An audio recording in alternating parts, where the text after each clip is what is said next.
Hola, avui estic amb la Eleonora Mosca, que és una companya que vam compartir, vam ser col·legues en cursos de formació, vam coincidir l'any 2015 en una formació a Argentina i també el 2015 en una formació a Mèxic.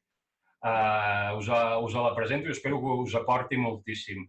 Hola, Elio. Sí, bueno, ya seguro que entiendes catalán ya. Sí. Ya a esta altura ¿Cómo estás? estoy muy bien, Salva, gracias. Gracias por la invitación. Bueno, gracias tú por aceptar. Es un placer tenerte aquí. Y tengo como curiosidad, ¿sí? Con todo lo que está pasando en el mundo, en Uruguay, ¿cómo está la situación? Porque de alguna manera Uruguay, no sé estos últimos años, pero con el presidente que teníais antes era como un país con más conciencia. No sé ahora cómo está todo. Bien, lo cierto es que esa visión que hay en muchos lugares de la influencia del presidente de Uruguay como en la conciencia del país, dentro del país mismo a veces es como, sigue siendo medio polarizada. Hay mucha gente que estuvo muy asociada a la conciencia y el mensaje de ese presidente, y hay otras personas que no están asociadas a esa conciencia. Con eso no estoy diciendo que haya como un lado mejor que otro. Lo que digo es que mucho de la visión que había desde afuera del Uruguay, en Uruguay a veces no es que sea tan homogénea esa vivencia y esa conciencia. Pero yendo a la pregunta más particular de cómo vive Uruguay este momento, y es un momento que es muy particular como para distintos países del mundo, como casi todo el mundo. Lo que hablábamos un poquito fuera de la grabación, es que este está siendo un desafío muy democrático, porque llega a muchos países, a todas las clases sociales, a todos los credos, está tocando todo, ¿verdad? Y Uruguay no es ajeno a eso. En Uruguay todavía no hay no está haciendo una medida de restricción como la que pueden estar viviendo allá, en Europa, en España, en Italia, etcétera, pero sí la sugerencia desde los ministerios de salud y en general la población es apelar a que toda la gente se quede en una cuarentena voluntaria. Obviamente que salgan a trabajar solamente los que son de máxima necesidad, el personal sanitario, los supermercados, las farmacias, y hay algún otro emprendedor que no tiene censurada la salida porque se estima que no tendría otra forma de sustento. Entonces se ha mantenido, si bien ha mermado y diezmado un montón, algunos productores pequeños también trabajando. Entonces es un momento donde está trayendo no solamente la incertidumbre de el COVID-19, sino todo el estrés que genera las consecuencias de haber tenido que cortar tan abruptamente con el modelo de vida que las personas llevaban hasta el momento. Me parece que eso es como algo, ya una vivencia más de lo que vendría a ser occidental, de que a todos los que vivimos en una sociedad de consumo, que se corte el modelo, está afectando en el durante y en el después, más todos los sistemas que se retroalimentan de eso. No sé si ahí te pude responder la pregunta. Sí, sí, y muy bien, por cierto. Y desde tu punto de vista, esta situación, ¿qué implica para las personas o qué implica a nivel personal, individual, pero también a nivel colectivo? ¿Cómo la ves? ¿Qué sensaciones tienes acerca de todo lo que está pasando? Mis sensaciones personales, es un proceso muy interesante, desde el punto de vista biológico y sociológico, antropológico, eh, porque más allá de la información en sí, de lo que es el virus, poder ver nuestra reacción tanto personal como colectiva, de cómo nos enfrentamos a algo que no podemos ver. Hay corrientes que obviamente que lo ponen en duda, hay como muchos paradigmas que están como contemplando la misma información desde muchos ángulos. Para mí, yo de entrada lo viví como una oportunidad de esto de tomar distancia de los ritmos que no son biológicos, ¿no? O sea, hay un corte en un sistema que nos viene manejando, pero no porque seamos víctimas de ese sistema, sino porque nuestro cerebro tiende a ir por rutas conocidas, busca lo familiar, busca siempre hacer lo mismo, porque el cerebro usa la energía en esos circuitos y le va bien ahorrar esa energía porque en algún momento fue nuestra mejor forma de sobrevivir. Entonces no es que estoy hablando de una teoría conspirativa con lo que estoy diciendo, lo que estoy hablando es que esa información trajo un parate en algo que todos los días era un hábito para cada uno, que quizás nos estaba desconectando mucho o demasiado, según mi punto de vista y mi percepción, de lo que realmente queremos, de lo que realmente somos, de lo que realmente aspiramos, porque esa cotidianidad y ese flujo constante de la energía para el mismo lugar quizás estaba haciendo que nos ocupáramos muchísimo de la supervivencia desde un punto de vista, por decirlo de alguna manera, tocando lo anterior, con el consumo, con el proveernos de todo, pero desconectados como más del espíritu, y es una búsqueda de todo ser humano. La búsqueda del espíritu no es algo místico, es algo mucho más trascendental, ¿no? Entonces, esto a mí me trajo esa oportunidad de ver cómo hasta haciendo algo que me encanta y teniendo un oficio, una profesión que me gusta y que me satisface, cómo los hábitos están presentes en todos nosotros, cómo lo urgente le quita espacio a lo importante, y bueno, poder mirar hacia adentro, enseguida sentí cómo nuestro cerebro y el cerebro de las personas que nos rodea está viendo la información más allá del virus en sí, sino preservándose, yendo al supermercado, tratando de resolver las necesidades básicas de una forma bien de supervivencia, los que tenemos la bendición de estudiar cómo funciona el cerebro, y que creo que es una información que ya todo el mundo maneja o está disponible para todo el mundo, poder ver cómo ocurre algo y sea o no la realidad que me toca en la cercanía, solo la posibilidad de que eso esté, ya va a despertar memorias que pueden tener que ver con mecanismos de defensa, de protección, de seguridad, donde van a tocar como emociones, como el miedo, la rabia, o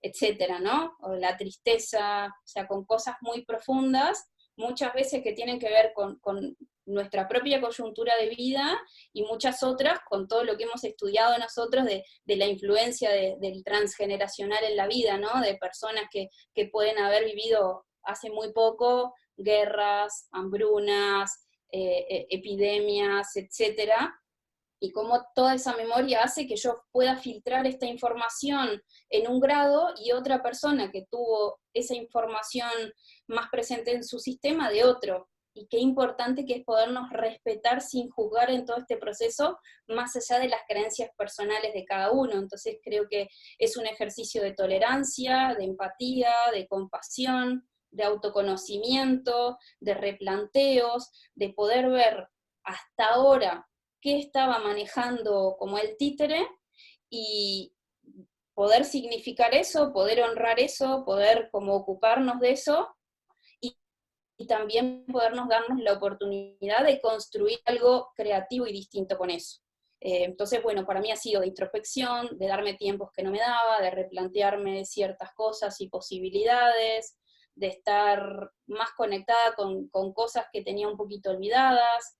En una me encontré haciendo cursos de arte por internet, y me encantó algo que, si me permitiste, comparto, que en la parte donde había una introducción para hablar de lo que es la creatividad, esto muchas personas lo saben, pero está bueno recordar cosas simples y profundas, ¿no? O sea, lo que es la creatividad no es tu habilidad de pintar, de escribir, etcétera. La creatividad es tu habilidad de aprender a pensar diferente, a ver las situaciones desde otro ángulo. Y creo que este momento es un momento creativo, donde podemos empezar a construir una nueva visión, a ver las situaciones de distintas perspectivas, ¿sí? Y que eso nos puede volver personas más creativas, y las personas más creativas son más generativas y van a construir un mapa que pueda llevarlos a un lugar que no se conoce, pero que puede ser muy bueno. La tendencia del cerebro, por todas las memorias que tiene, es de ir a lo familiar y lo conocido. Y a veces lo familiar y lo conocido no es la mejor opción, fue la mejor opción. Entonces, para mí está siendo un viaje, un viaje interesante, y donde en cada momento recuerdo que es muy importante respetar la experiencia de cada uno, acompañar, estar centrado, tomar el viaje, ¿no? Y lo que decía también este profesor era que es muy importante, cuando vos querés desarrollar tu creatividad, inspirarte en conocer la obra de muchas personas, ¿sí? Y desde ese lugar ir como comprendiendo y viendo qué quiere contar cada una de esas personas, y que cuanto más personas y más influencias, más vos podés ir creando también tu visión. Entonces creo que llevándolo a lo biológico, a lo comportamental, etcétera, está bueno tener como varias referencias, no ir siempre por los mismos canales, preguntarnos nuevas cosas, ver qué sentimos con eso, qué dicen las neurociencias, qué dicen nuevos paradigmas. O sea, no estar siempre alimentándonos de algo que nos toca el mismo botón del miedo y de la alerta, ¿sí? Sin ser negligente, sin pasar por encima de las libertades de mi vecino, ¿sí? Entonces, bueno, me parece que está siendo un momento de despertar y renacimiento que para muchas personas puede ser una gran oportunidad y para otras puede ser realmente un gran desafío. Y para esas personas que quizá no han tenido la oportunidad o hasta el momento no han llegado a la curiosidad para saber cómo funciona el cerebro y cómo funcionamos biológicamente, ¿qué, qué consejo o qué herramienta o qué podrías aportar? Es decir, una persona que, por ejemplo, ahora está como angustiada, está superada por la situación, ¿sí? Que cuando se te acerca una persona así, pues me imagino que con lo que te dedicas te has encontrado, sí, aunque debes trabajar por videoconferencia ahora, pero personas que están angustiadas, ¿sí? ¿Qué remedio, qué solución o qué enfoque se le puede dar a una persona en una situación así?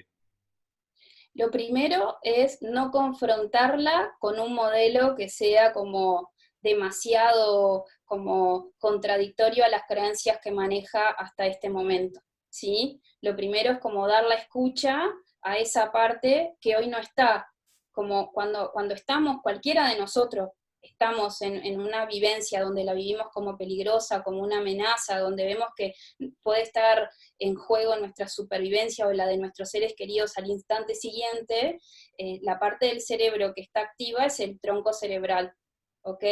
Esa parte del cerebro que la tenemos de herencia de nuestros ancestros reptiles y tiene más de 500 millones de años de evolución, esa parte se ocupa de querer garantizar eso. Entonces va a tener tres respuestas: combate, defensa o huida. Y para eso necesita utilizar flujo sanguíneo, porque para todas estas respuestas yo necesito mis músculos se alimentan de sangre. Entonces, lo primero es comprender y conocer desde el lugar que estoy que esa persona que se acerca está sintiéndose amenazada y en peligro. Entonces yo no le voy a poder pedir que en primera instancia me acompañe en la creatividad, etcétera. Lo primero es hacer algo con esa respuesta, que puede ser una gran oportunidad, está presente en nuestro prefrontal izquierdo, tiene que ver con el neocórtex, con nuestro cerebro que nos distingue como humanos, que nos permiten tener lógica, pensamiento abstracto, creatividad, ver a largo plazo, ver a futuro, tener claridad.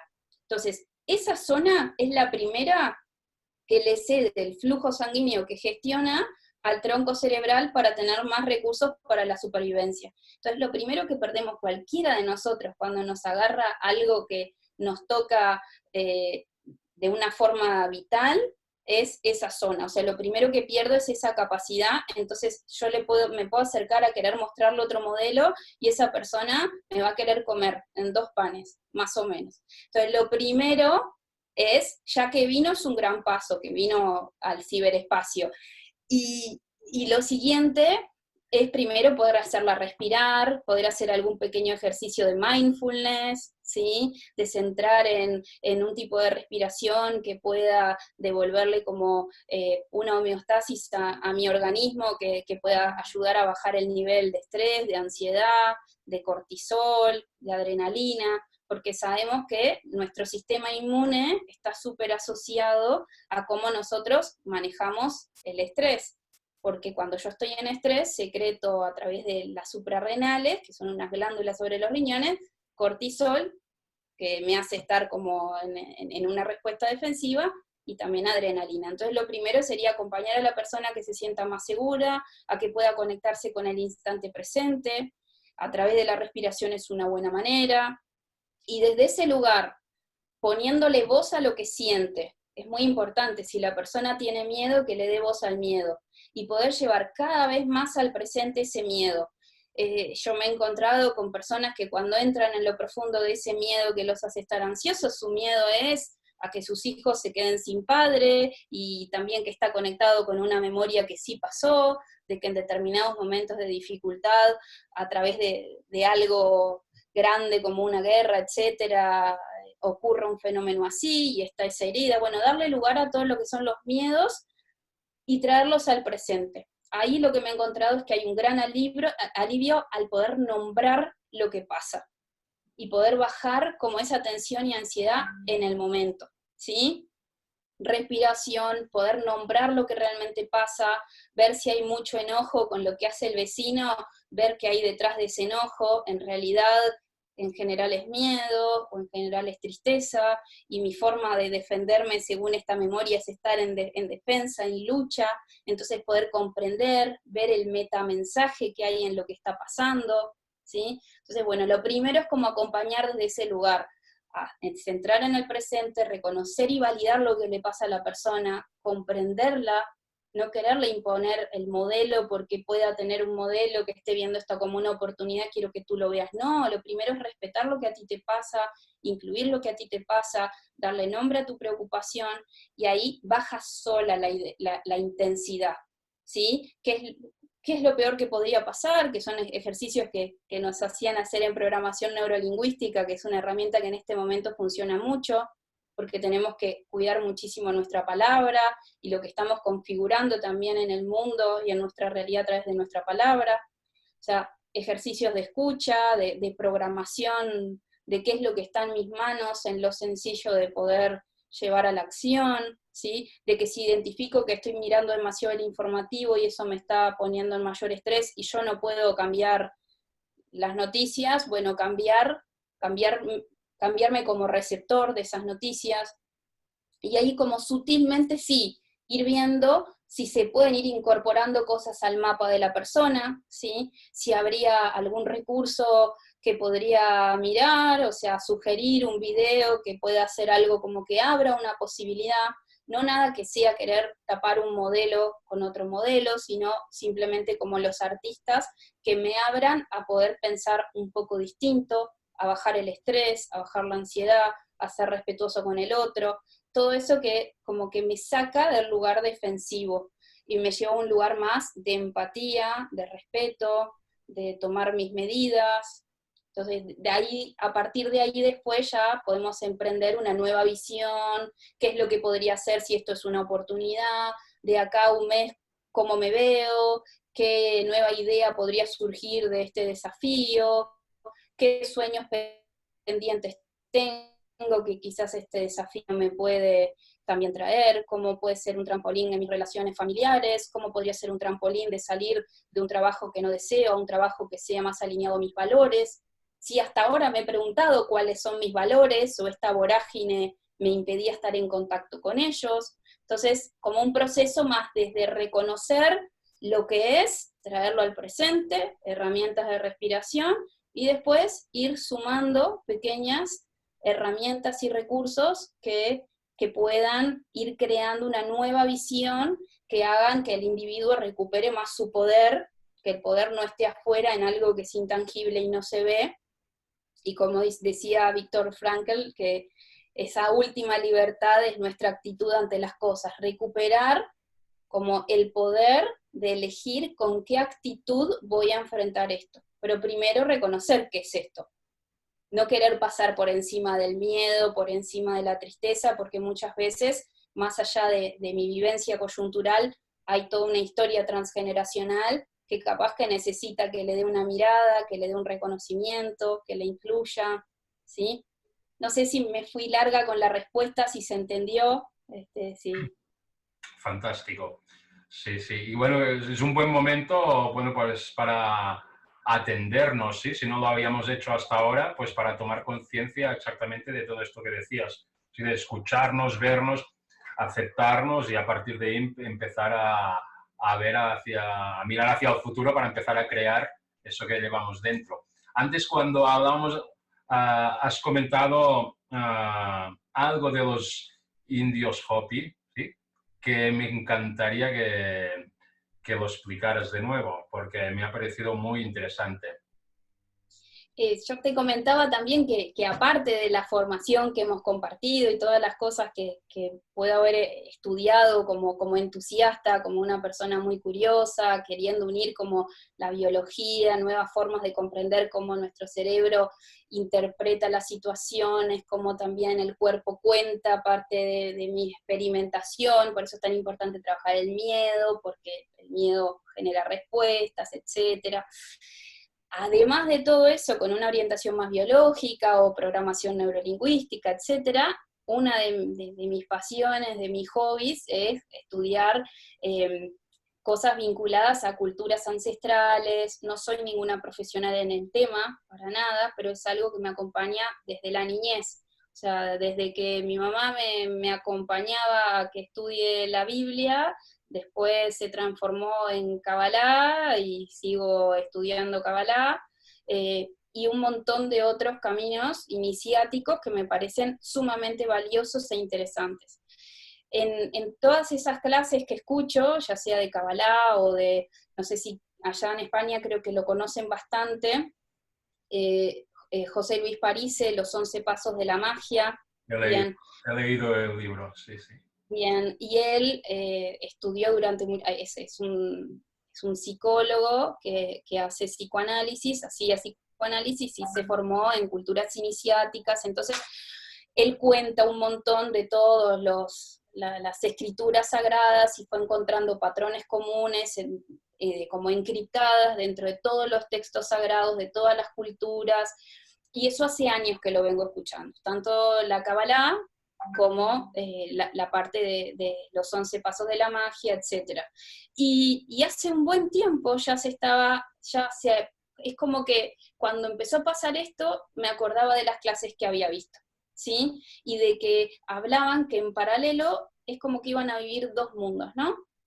Y que eso ya estaba como predecido hasta en una piedra pintada por los indios Hopi, que son indios americanos, que después obviamente te voy a pasar el link para que veas cuál es la profecía, dónde está la clase, que es una clase de un documental del año pasado, que por ende fue antes toda esta vivencia, no fue ni siquiera 2019, porque editar un documental y todo lleva tiempo, donde se marcaba que había en un momento se abrían dos caminos y habían como cuatro círculos que representaban lo que se llaman los cuatro jinetes del apocalipsis, que vendrían a estar representados por el paradigma imperante hasta el momento, que sería economía, política, ciencia y religión. Y que en esa línea donde están esos cuatro círculos hay un rayo en el dibujo, ¿no? Entonces, ¿qué quiere decir? Que esa línea tiene un corte abrupto, que es un poco lo que ha pasado ahora, un corte abrupto, ¿sí?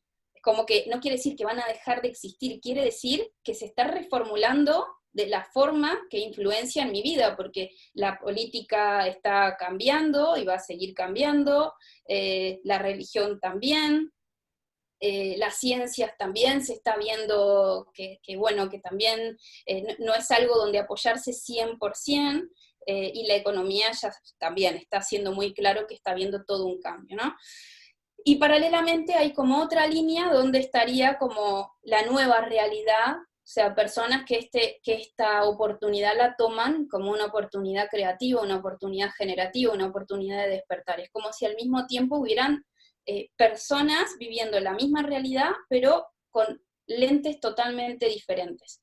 Lo que dicen en los 11 pasos de la magia, no quiero distorsionar mucho la información, después si les interesa van a tener como el link para poder ver el video y que no pases por mis filtros, que va a estar condicionado, y aparte no me lo preparé para la clase, podría haberlo preparado mejor, pero es algo que me interesó y por eso te lo compartí, que crean realidad propia. Es como que desde 2012 hasta ahora, con lo que se llamaba como el fin del mundo del 2012, en realidad era el fin de una era, y en esa era estaba más disponible el plasma, que el plasma sirve para plasmar. O sea, entonces lo que importa es saber y reconocer que tenemos un poder de plasmar cada vez más rápido las cosas en nuestra vida, y que si somos conscientes y utilizamos ese recurso, podemos tener la capacidad de generar un mapa es como las directrices de nuestra mente, que me conduzcan más hacia donde quiero llegar y no a tratar de evitar lo que no quiero vivir.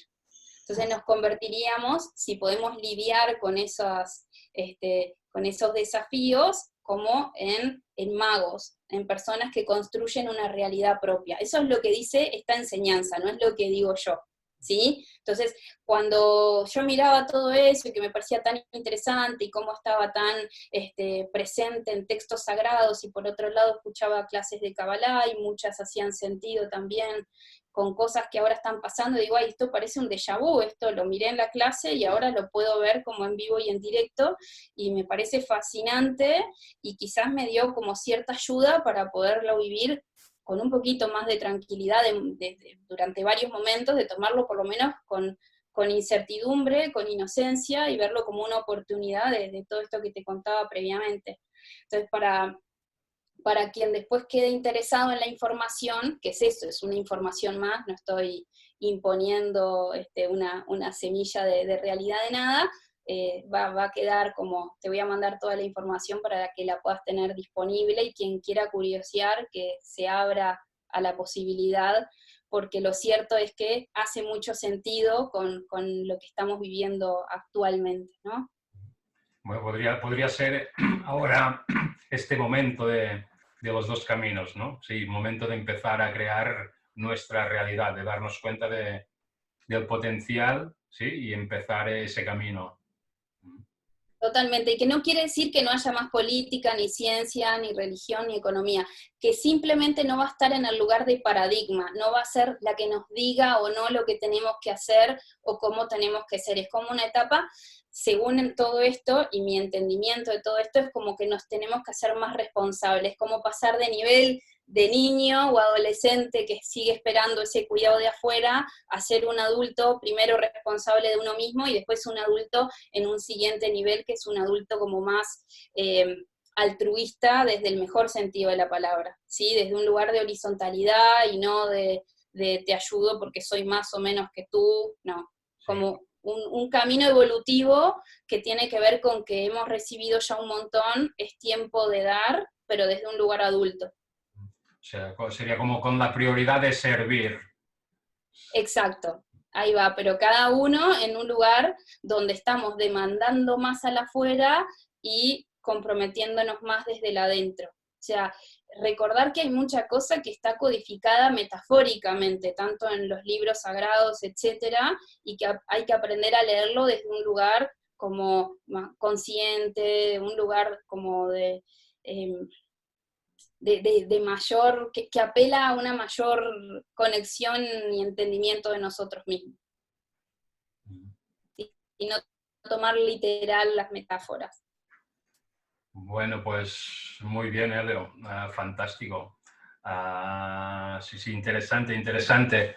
Pues es momento de, si estamos en un momento de dificultad, sí, procurar hacer algunas cosillas para entrar en otro estado, y si ya estamos en un estado más o menos de tranquilidad o en un estado de bienestar, pues empezar a crear nuestro futuro, sí, a diseñar el mapa, a empezar a crear las nuevas conexiones para crear la realidad que deseamos. Siempre pensando o teniendo como prioridad el bien colectivo, ¿sí? Porque sería que el don, el talento que uno tiene, pues el derecho y la obligación sería ponerlo al servicio de la sociedad. Y ahora nos estamos dando cuenta más que nunca.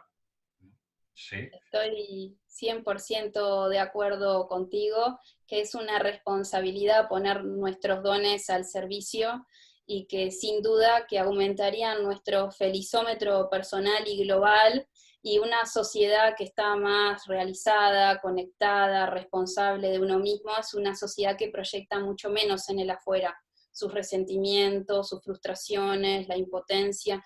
Entonces es una responsabilidad bien grande que también se traduce a lo biológico. Una persona más feliz tiene un mejor sistema inmunitario, una persona realizada es una persona que espera menos de los demás. Entonces este es un proceso donde realmente hay muchos regalos ocultos, lo único que es un tránsito que todos estamos pasando y todos nos estamos adaptando. O sea, no es algo que yo no te lo digo desde mi palacio sin implicancias. Obviamente estamos todos rediseñando los esquemas en los cuales estábamos parados, viendo qué vulnerables que somos, que algo que ni vemos y que a veces ni siquiera va a estar a la redonda, puede estar teniendo en mi cabeza una implicancia que va a estar haciéndome reflexionar si mi trabajo va a estar el día de mañana, si mi hipoteca va a ser paga el día de mañana, etcétera. Entonces, todos nos vamos a encontrar con cosas que nos van a hacer temblar el tablero, y ahí, acá en Uruguay, se dice que en las canchas se ven los pingos. Entonces, lo que importa es, cuando estamos saliendo a la cancha, que pueda salir lo mejor de nosotros para construir una sociedad más sustentable, porque sabemos que grandes de las falencias que tenemos es por los contratos que tenemos como cultura y sociedad. Cuando yo veo con mis clientas, mujeres sobre todo, ¿no? Determinados programas inconscientes que gestionan y vivencias de sus ancestras mujeres, y decir, cuando lo vemos en perspectiva, y hay una abuela que quedó embarazada soltera, y poder llevarlo al matiz de hoy y pensar que hoy las mujeres pagan para tener hijos solas, y hace 2 generaciones tener hijos sola era una vergüenza, era algo que te marginaba, que hacía que después contraigas una relación con el primero que se fije en ti solamente para salir de esa programación, y que tu hijo crece con ese estigma. Esa era la realidad hace muy poco tiempo atrás, y era una realidad sociocultural, responsabilidad de todos, ¿sí? No es que la sociedad sea uno distinto a nosotros, es la sumatoria de todos nosotros. Entonces, así como podemos construir como modelos y paradigmas que nos estigmaticen, también podemos construir y crear modelos de a uno en uno que nos potencien y nos permitan la realización del potencial del ser humano, que es infinito. Noto que un tema que es muy importante para mí, que es que desde el día 1 sentí mucha gratitud porque la ecología está reencontrando un poco de su oxígeno, y eso es algo que comenté desde el primer día, y que me parece que está bueno ver la resiliencia en la naturaleza y aprender de la resiliencia de la naturaleza. Sí, me gusta que hayas nombrado esto, porque yo cada día cuando me levanto y abro la ventana y oigo los pájaros, digo, oh, parecen que pues, se oyen mucho más porque hay menos ruido, pero yo los percibo como más contentos, más alegres, que se escuchan mucho más, y eso sin estar en el monte, ¿sí? Pero bueno, creo que a gran escala ya se va viendo que hay un gran cambio positivo en este sentido. Bueno, pues muchísimas gracias, Eleonora. Esto podría dar para mucho más. En breve o cuando sea, si dejamos fluir, nos volvemos a encontrar. Te deseo lo mejor para ti y para Uruguay. Salva, un gusto verte, hablar contigo y transmitir un mensaje. Lo mejor para todos ustedes, lo mejor para el mundo, y que nos encuentre más unidos, más empáticos, más compasivos, siempre respetando lo que puede estar viviendo otra persona, porque para comprenderla tendríamos que estar en sus zapatos. Muchísimas gracias. Gracias a ti. Chao, chao. Chao.